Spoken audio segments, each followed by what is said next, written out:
I was 11 the first time my father called me a disappointment. Not loudly.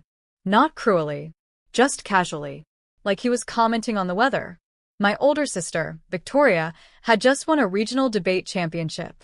My mother framed the certificate before we even got home. My father invited neighbors over for dinner that night. When it was my turn to share something, I told them I helped a boy in my class learn how to read a full paragraph without crying. My father smiled politely. "That's nice, Emily," he said. Then he added, "But you should try to aim higher." Aim higher. I didn't understand it then. I understand it now. In my family, success had a very specific look. It wore tailored suits. It used legal terms at dinner. It shook hands firmly and confidently. It made six figures before 30. It did not work in classrooms with peeling paint and broken heaters. It did not stay late helping children whose parents forgot to pick them up. And it certainly did not cry in the car after parent-teacher conferences. But that's exactly who I became. 12 years. That's how long I've been teaching. 12 years in the most underfunded district in the state. 12 years teaching students other schools quietly transferred out. Behavioral issues. Learning delays. Disruptive. Unteachable. I've heard it all. What they really meant was inconvenient. I didn't see inconvenience. I saw children who needed someone to refuse to give up. But at home, I was the lowly teacher. That's not my phrase. That's my father's. He started saying it around year 3 of my career. Usually after Victoria talked about her latest corporate case. She closed a $12 million deal this quarter, he'd say proudly. Then glance at me. "And what did you do, Emily?" "Teach finger painting." I don't teach finger painting. I teach literacy intervention and emotional regulation to children who have been told they're stupid before they turned 8. But explaining that at our dinner table felt like explaining color to someone who's never wanted to see it. Last Thanksgiving, it got worse. Victoria had just made partner at her law firm. My mother organized a formal dinner, catered, crystal glasses, the works. I arrived straight from school. I still had marker on my sleeve. "Emily," my sister said when she saw me. "You look exhausted." "I am." She laughed softly. "You really should think about doing something with more upward mobility." My father chimed in. "She likes being comfortable," he said. "Some people don't have ambition." I smiled. Because arguing only made it uglier. But what hurt wasn't the insult. It was that they believed it. They genuinely believed I lacked ambition. As if staying in a system designed to fail children wasn't harder than walking into a glass office tower every morning. As if choosing purpose over prestige meant I chose smallness. 3 months ago, something changed. It started with a boy named Marcus. Marcus was 9 when he arrived in my classroom. He hadn't read a full sentence independently. He had been suspended twice for aggressive behavior. On his first day, he flipped a desk. On his second, he refused to speak. On his third, he whispered something that shattered me. "I'm dumb anyway." That sentence told me everything. No child invents that belief alone. Over the next 6 months, Marcus and I worked every single day before school. Phonics drills. Reading circles. Confidence exercises. Tiny victories. The first time he read an entire page without stopping, he looked up at me like I had handed him the world. But I hadn't. He had earned it. Word by word. That moment stayed with me. And it sparked something bigger. Because Marcus wasn't alone. There were dozens like him. Brilliant minds buried under low expectations. So I started something small. A weekend literacy workshop. Then another. Then a digital resource group for parents. Then teachers from other districts started reaching out. Then nonprofit organizations noticed. Then educational researchers asked for data. Within a year, my small classroom project had grown into a statewide literacy initiative. We called it Second Start. Because that's what most of my students needed. Not rescue. Not pity. A second start. I didn't tell my family about it. Why would I? Every time I shared something meaningful, it was measured against Victoria's salary. And purpose never wins that competition. But 2 weeks ago, I received an email that made my hands shake. Subject line. Invitation to Washington, D.C. National Civic Impact Recognition. I thought it was spam. It wasn't. Second Start had been selected for a Presidential Civic Excellence Award, recognizing community-led educational reform. I read the email 3 times. Then I cried.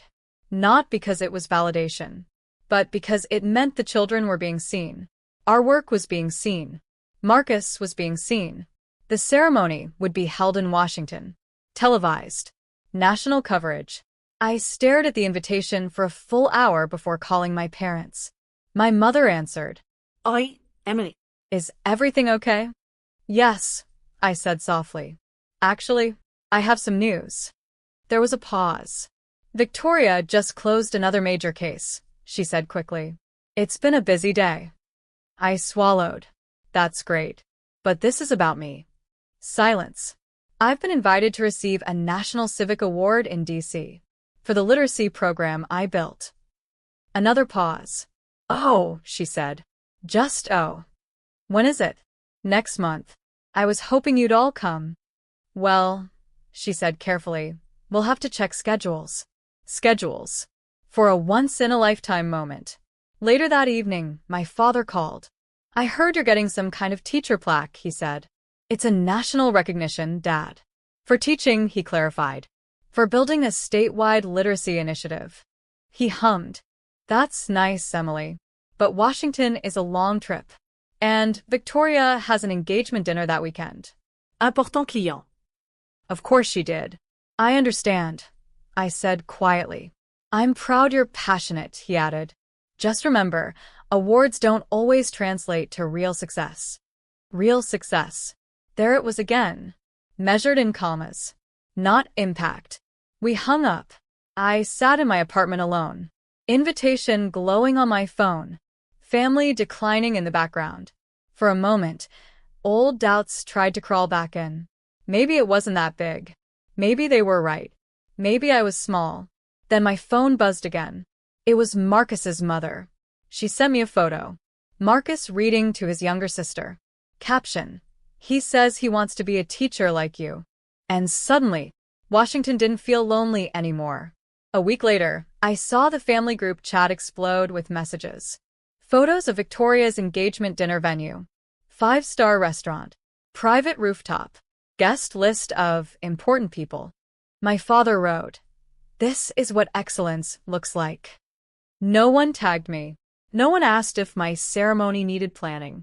I typed something, deleted it, typed again, deleted it, then turned my phone off, because sometimes the strongest response is silence. The night before I left for Washington, I packed alone. One navy dress. Simple, elegant, not designer, not flashy, just me. As I zipped my suitcase, I realized something painful. If my family never changed, would I still be proud of myself? The answer came quickly. Yes. Because their approval was never the goal. Impact was. Still, a small part of me wished that when I walked onto that stage, I'd see at least one familiar face in the crowd. Meanwhile, back home, my family prepared for Victoria's engagement dinner. Champagne. Tailored suits. Prestige. And not one of them knew that while they toasted real success, my name was already being printed in national press releases. They had no idea that cameras would be rolling, that interviews were scheduled, that major foundations were attending.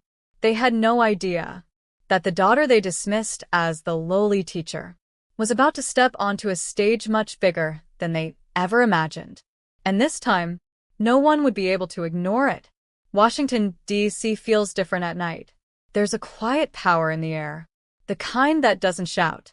The kind that simply exists.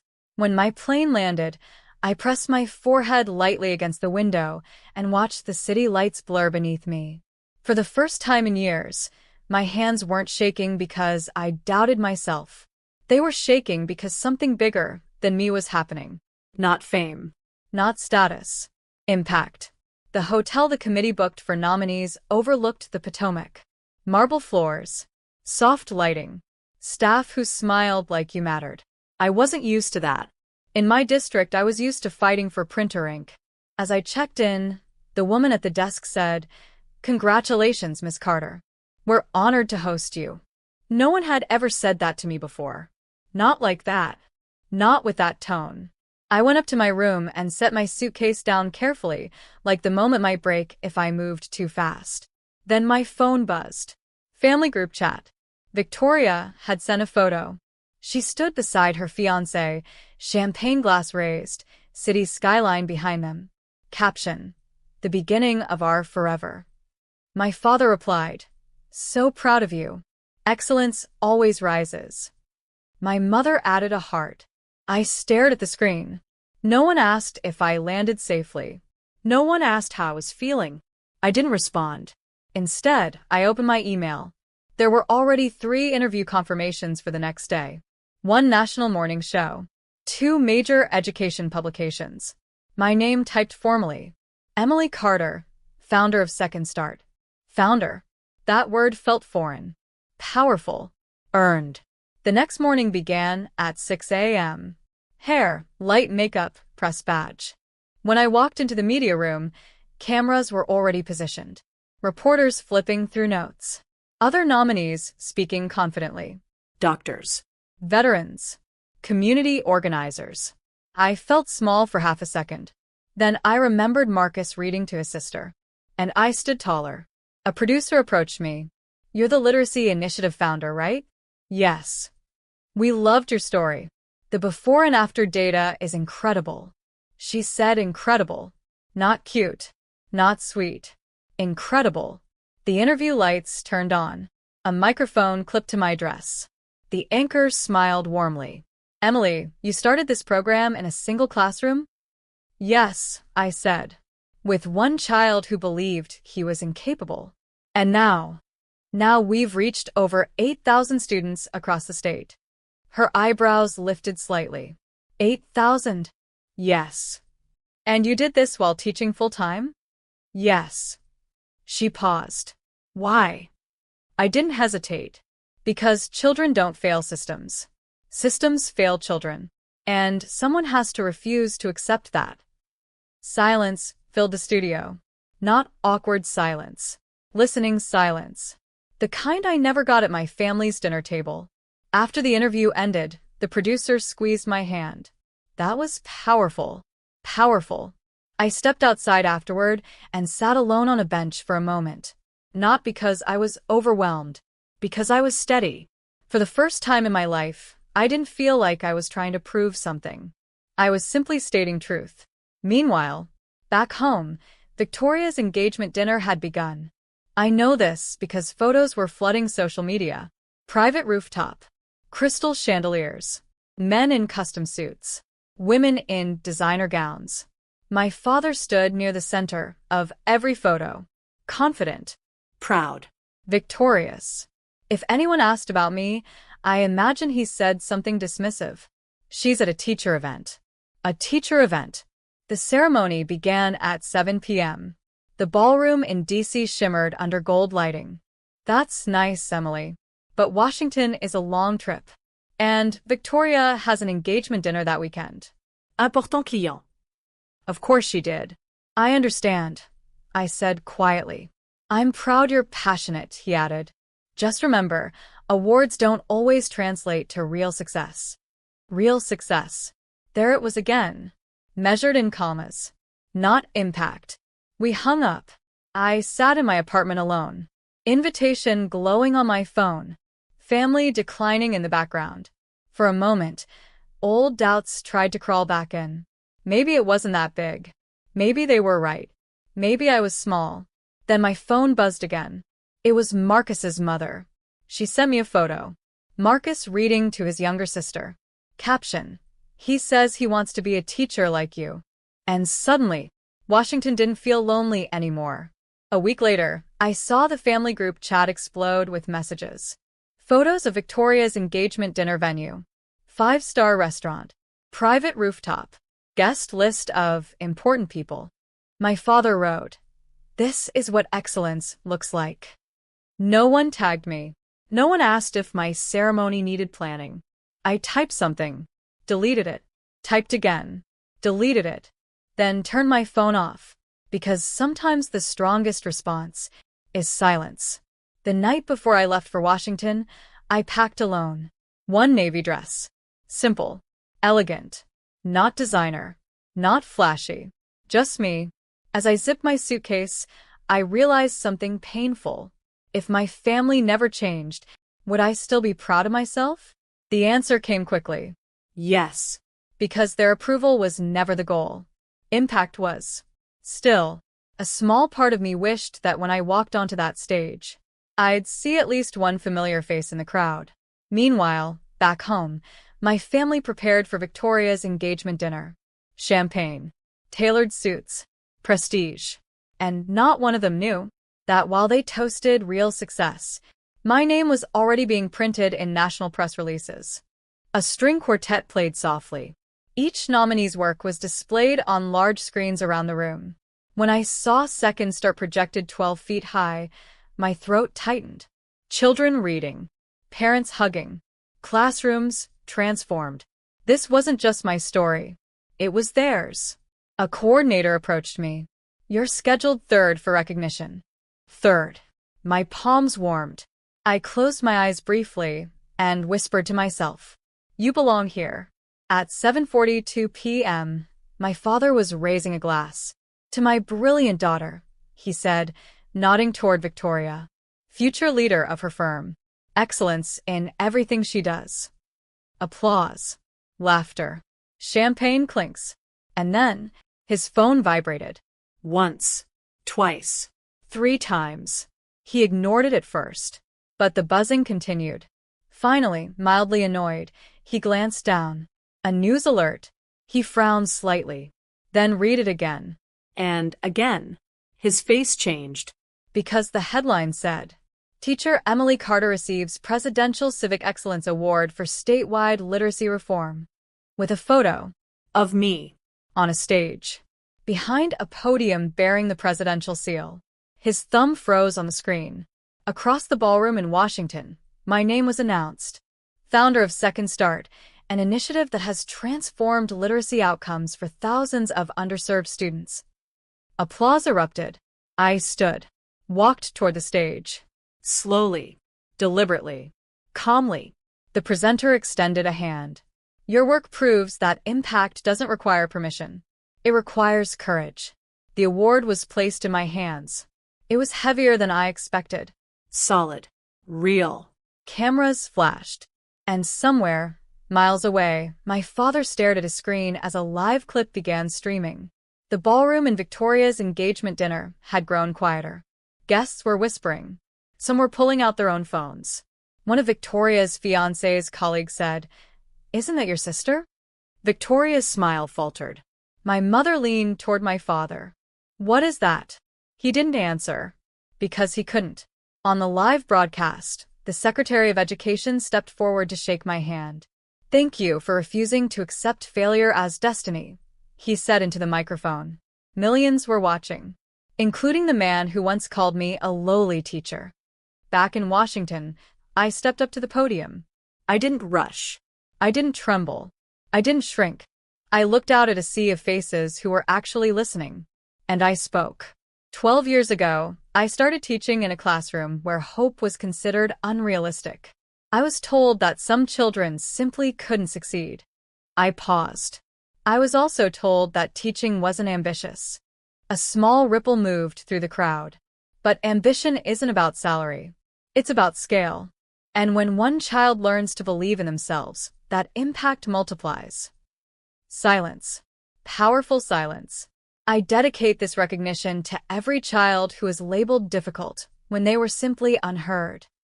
Applause rose like a wave. Not polite applause. Standing applause. And in that moment, I didn't feel like the forgotten daughter. I felt like the woman I had fought to become. Back at the rooftop dinner, the atmosphere had shifted. Victoria's fiancé leaned toward her father. "Your other daughter didn't mention this?" My father cleared his throat. She didn't explain the scale. Didn't explain the scale. As if the problem was communication. My mother's eyes were glued to the phone. "They're saying corporate sponsors are pledging funding live," she whispered.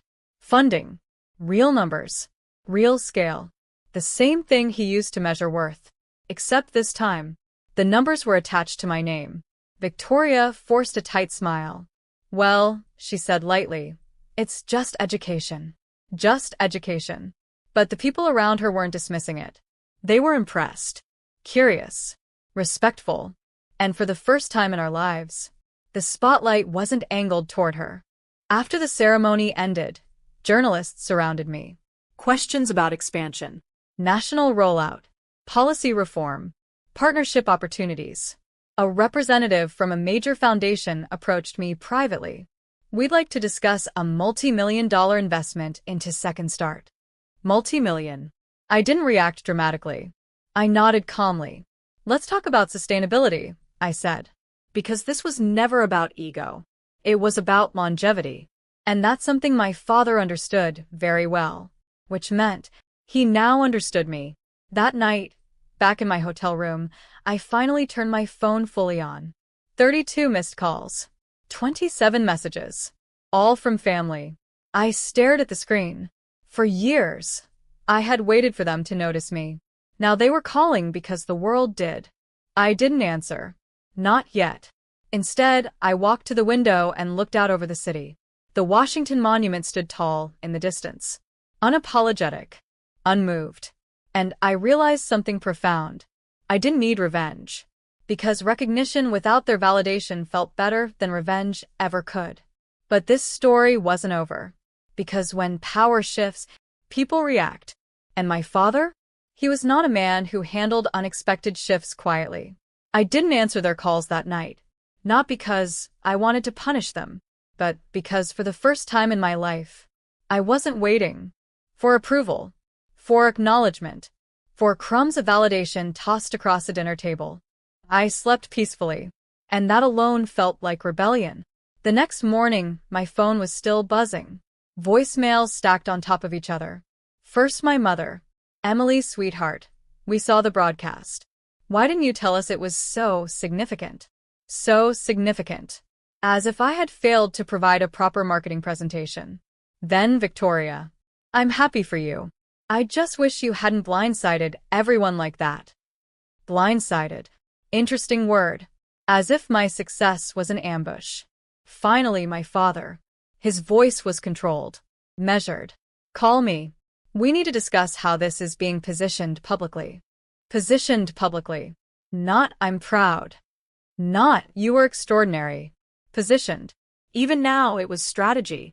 I let the phone rest in my palm for a long time before calling back. He answered on the first ring. Emily. Dad. A pause. You should have told us the scale of this event, he said. I invited you. I replied calmly. Yes, but you framed it as a teaching award. It is a teaching award. No, he corrected, voice tightening slightly. It's a nationally televised policy-level recognition with major funding implications. There it was. Funding implications. Now it was real to him. I didn't change it, I said softly. You minimized it. Silence. I could almost hear him recalculating. Well, he cleared his throat. Regardless, congratulations. The word felt rehearsed. Thank you. We're receiving calls from associates. People are asking about Second Start. I didn't respond. He continued. This kind of attention requires careful navigation.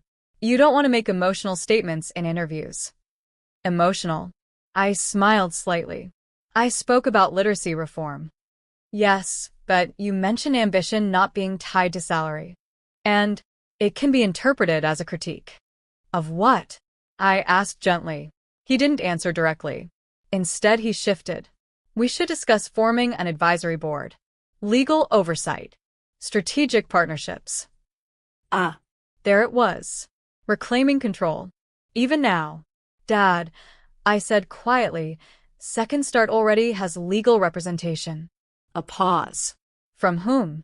An education advocacy firm in D.C. Not his firm. Not his network. Not his influence. Another silence. Emily, his tone lowered. You're stepping into a very different arena now. It's not a classroom. I know. Then let me help. Help. That word used to make me soften.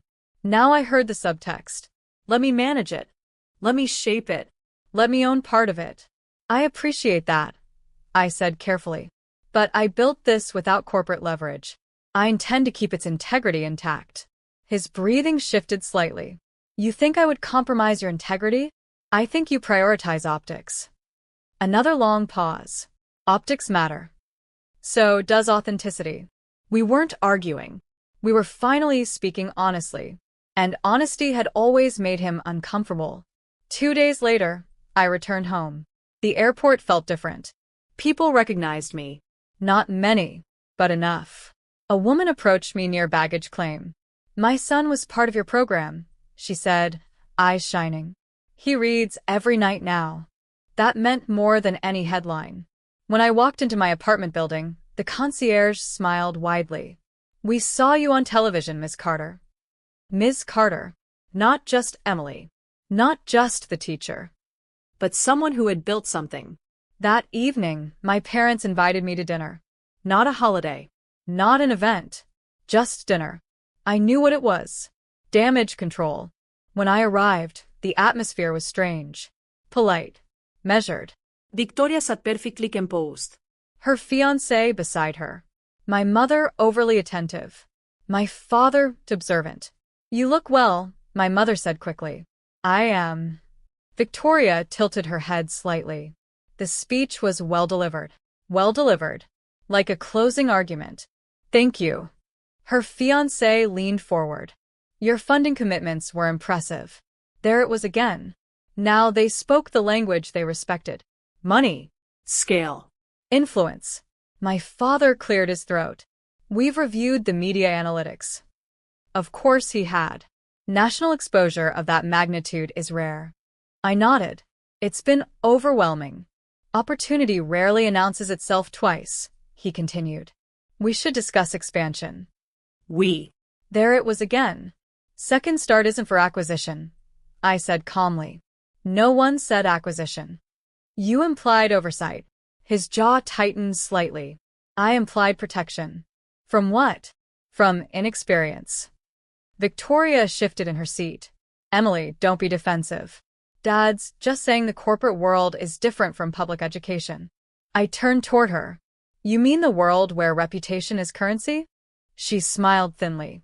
Exactly. And you think I don't understand that? Her eyes flickered. Because now the room understood something new. My reputation had just gone national. Without their endorsement. Without their platform.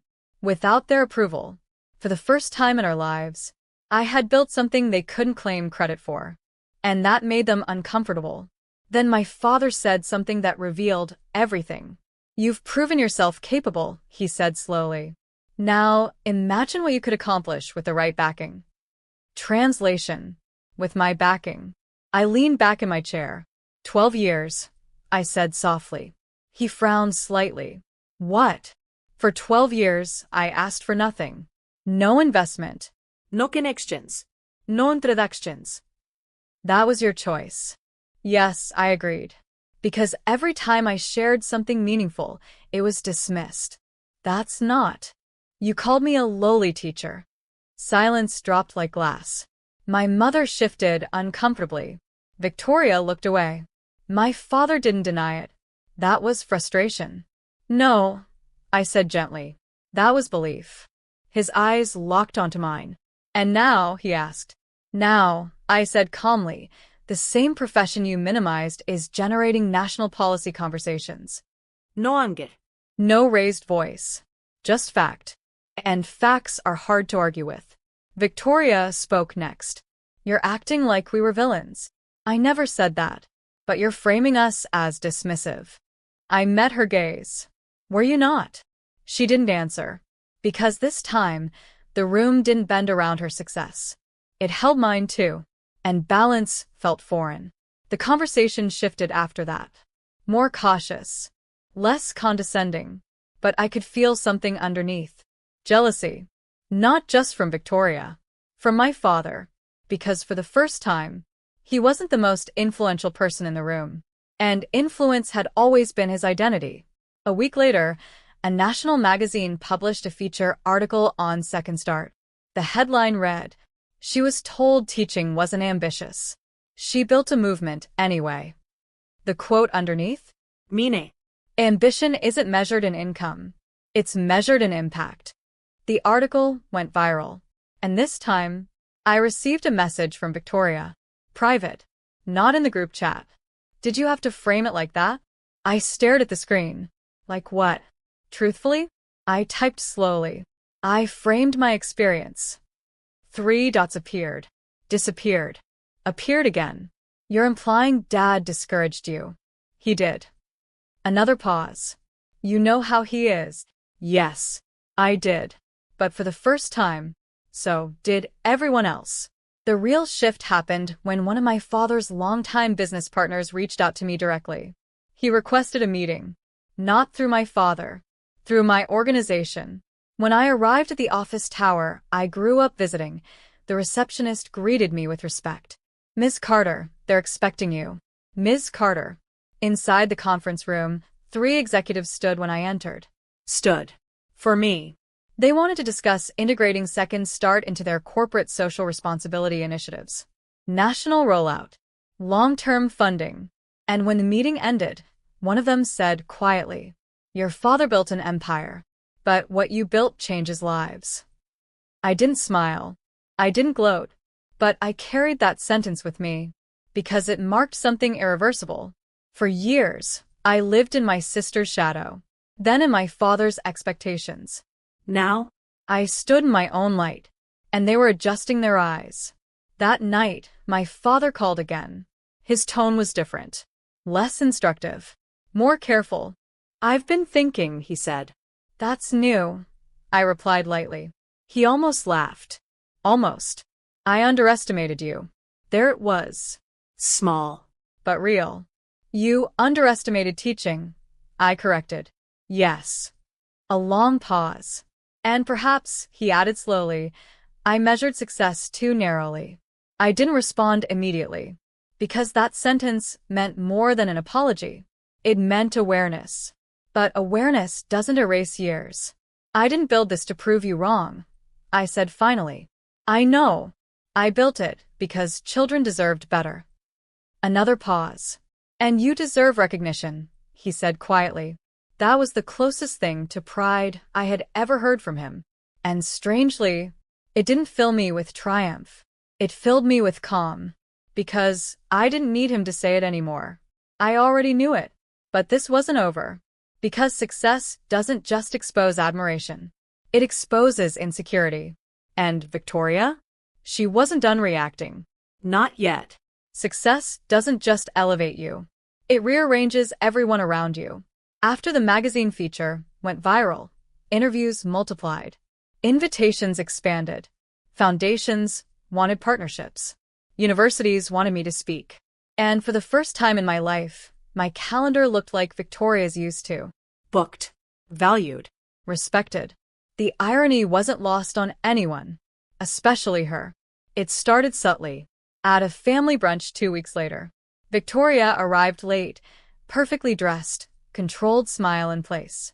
"You've been busy," she said lightly as she sat down. "So have you," I replied. She stirred her coffee slowly. "Corporate law doesn't trend on social media." There it was. I looked at her calmly. "I didn't build it to trend."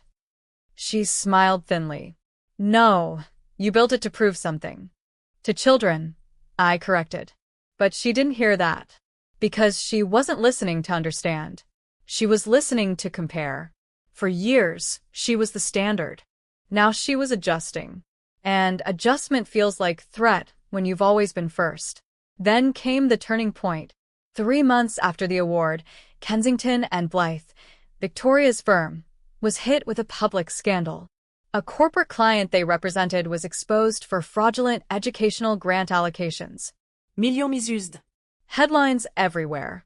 And guess what sector those grants were supposed to support? Public education. The same world my father once called small. Victoria wasn't personally accused, but she was part of the legal team. Her name appeared in articles. Commentators questioned oversight. It wasn't criminal for her, but it was reputational damage. And in their world, reputation is oxygen. At dinner that week, the tension was suffocating. My father was quieter than usual. Victoria defensive. It's political, she said sharply. Firms represent clients. That doesn't mean we endorse everything they do.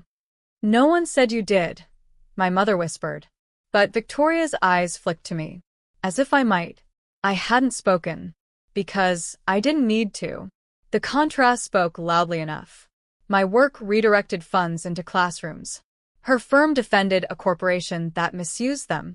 The irony hung heavy. A few days later, my father called. Not about expansion. Not about optics. About something else. I need your perspective, he said. That sentence alone shifted something inside me. My perspective on what? Our foundation is under pressure. Donors are asking about alignment. Alignment? He meant credibility. Because of Victoria's firm? I asked carefully. Yes. And they're questioning whether we're truly invested in education reform or just attaching our name to it. I waited. And they're comparing our foundation to Second Start. There it was. For decades, his foundation had been a branding vehicle. Now mine was the benchmark. What are you asking me? I said calmly. He exhaled slowly. I want to partner officially. Merge initiatives under one umbrella. I knew what that meant. Control. Visibility. Reputation repair. I won't be your redemption strategy, I said gently. Silence. That's not what this is. Then what is it? Another long pause. It's an opportunity to strengthen both missions. No, I said quietly. It's an opportunity to strengthen your optics. His voice lowered. You think I'm that calculating? I think you've always been. That landed. Because it was true. He built an empire on calculation. But this wasn't an empire. This was children. And I wouldn't let them become leverage. 2 nights later, something unexpected happened. Victoria came to my apartment. Alone. No fianza. No parents. Just her. She stood awkwardly in my living room, looking at the shelves filled with books and framed drawings from students. It's smaller than I imagined, she said. I like it that way. She nodded. Silence stretched between us. Then she said something I never expected. Do you know what it's like to grow up being told you have to stay exceptional? I blinked. What? She let out a brittle laugh. You were underestimated. I was overestimated. I didn't respond. She continued.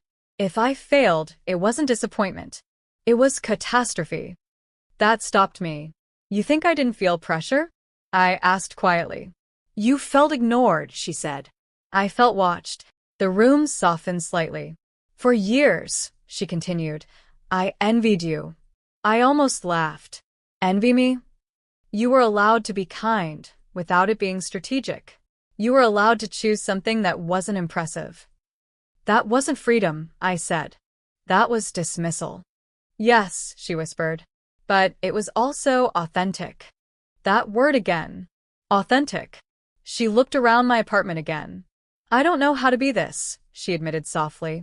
For the first time in my life, Victoria didn't look polished. She looked human. And suddenly I realized something powerful. We were both shaped by the same expectations, just in opposite directions. You don't have to compete with me, I said gently. I don't know how not to. That was the tragedy. Our father built a scoreboard in our childhood, and we never took it down. Until now. The real reckoning came a month later. My father's foundation board scheduled a public forum on educational reform. They invited policymakers, nonprofit leaders, media, and me as keynote speaker. When I walked into the auditorium, I saw something different in my father's eyes. Not calculation, not control, respect. The room was full. Press in the back, donors in the front. Victoria seated beside my mother. For once, no one was introducing her as the impressive one. They were introducing me. Founder of Second Start. Presidential Civic Excellence recipient. I stepped onto the stage. The lights didn't intimidate me anymore. They illuminated. I began calmly. For years, I was told ambition looks a certain way. That impact must come with prestige to matter. The audience listened carefully. But children don't care about prestige. They care about presence. I glanced briefly toward my father. And sometimes the people closest to us misunderstand our purpose. Not because they don't love us, but because they only recognize one definition of success. The room was silent, heavy. I built Second Start without corporate backing, without endorsement, without applause. Pause. And that independence is why it works. I didn't accuse. I didn't shame. I simply stated truth. When I finished, the applause was long, Standing. sincere. I stepped off the stage. My father approached me slowly, in front of donors, in front of press, in front of everyone. And he said clearly, I was wrong. Not whispered, not private. Public. I taught my daughters to chase excellence, he continued. But I failed to see it when it didn't look like mine. The room was still. I'm proud of you, he said. And this time, it didn't feel late. It felt earned. Not because I waited for it, but because I no longer needed it. After the event, something unexpected happened. The foundation announced a restructuring. Independent oversight. True community partnership. Second Start remained separate, but aligned by choice, not control. Victoria later transitioned out of corporate law and into nonprofit legal advocacy. Her decision. Not forced. And our relationship? It changed. No more scoreboard. No more comparisons. Just two women who survived the same expectations differently. People always expect revenge to look loud, explosive, humiliating. But the most powerful revenge is indifference to old approval, is succeeding without bitterness, is standing in rooms that once overlooked you, and not shrinking. I was never the lowly teacher. I was the foundation builder. I was the quiet reformer. I was the daughter who didn't look successful until success had to redefine itself. And the day my father stood publicly and admitted he was wrong, that wasn't my victory. My victory happened much earlier. The day I stopped asking to be seen.